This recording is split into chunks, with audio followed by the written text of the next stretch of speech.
C2R has been, I would say, buck wild. They're like, it's been so fun. Normally conferences, and I say this with the greatest respect to all the academics out there, that they're boring. They're so boring. It's a lot of talking heads talking about policy and stuff. And while that has been the case a little bit, we have to talk about policy. It's an important thing. But I feel like the injection of creativity and fun is something that is direly needed.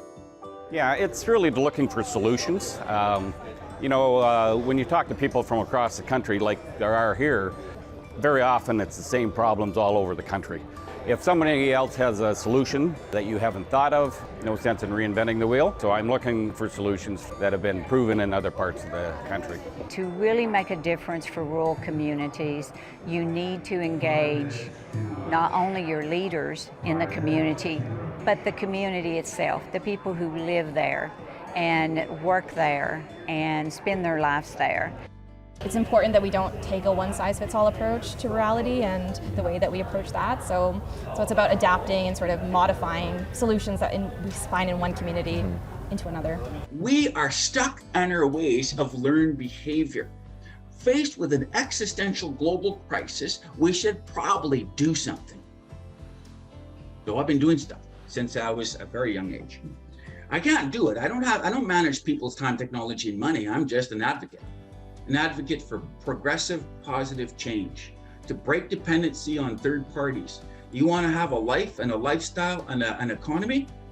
Then don't rely on other people. Don't measure your success. My GDP is bigger than your GDP. You know, I'm eternally grateful for Pete for inviting me and having me inject my own little bit of creativity, but then also the creativity of the guests and the drummer guy. That was so cool. He was drumming, talking about communication and just like how musicians speak to one another. Beautiful, beautiful. So I'll probably always carry that with me, yeah. I explained this morning was, the power of present and being able to use those skills that are, especially post-COVID, the ability to allow ourselves to be able to be as present as possible so that we can have the mindfulness for the care and appreciation for our life, for our families' lives, for all of our friends and neighbors, community. Well, I have thoroughly enjoyed having the one-on-one conversations with all of the people here that are attending. It's just amazing the work they're doing when they share with me what they are trying to accomplish in their communities. And that's what it's all about, is the people. Unreal light bulb moment that transforms your thinking about a topic. I think it's a culmination of all the conversations and connections that you make while you're in this space. I don't think that you ever really take away anything that's learned. I think it transforms your thinking and teaches you to think differently or to approach an idea or a concept or an issue or a challenge differently. Obviously, we have a number of people here who share a number of different perspectives, so it's exciting to see how they address issues and challenges and opportunities, and the way that can inform my own thinking and carrying that forward. We have rural conferences for our municipal associations, but they still always, default back to cities for a lot of the things and the presentations and the solutions that they have. So this one's very unique in being strictly rural people talking to rural people. So that's the nice part about this one. My studies, my doctoral studies is in rural studies, and it's one of the things that we grapple with all the time is what's rural or what's rurality? Why is it important? Why are we even bothering? Why are we making that distinction? But we have to make that distinction because we are all diverse, we are all unique in our own ways. And one of the things that I know is that a lot of people say a rural community is a rural community, and that's not the case. A rural community is different from that rural community to that rural community. I found through the last few years, because it's been so busy and there's been so many pressures on all of us, professionally and personally, there just really, unfortunately, seems to be a lot more us versus them, and whether it's the residents or the applicant or council or staff. And I think trying to see the best in what everybody brings to the table and building off of that, but sometimes I find we start these conversations thinking that everybody's just there for themselves and trying to figure out what they want. And if we can take that approach that we're all trying to get to the same end vision, then I think we're more apt to work together.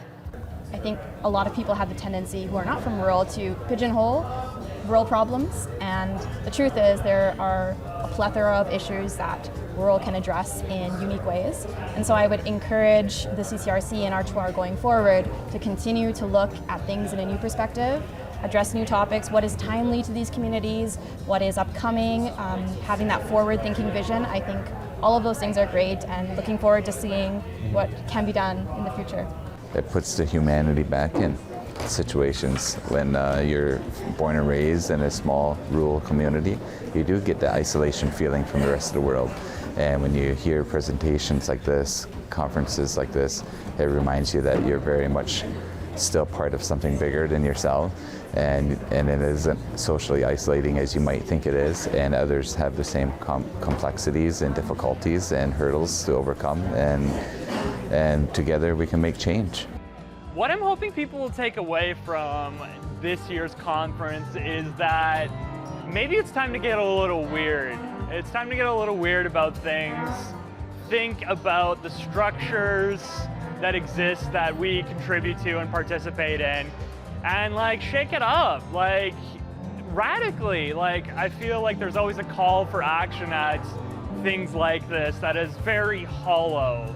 But here you can kind of feel that people are willing to put in the work to change and do something weird.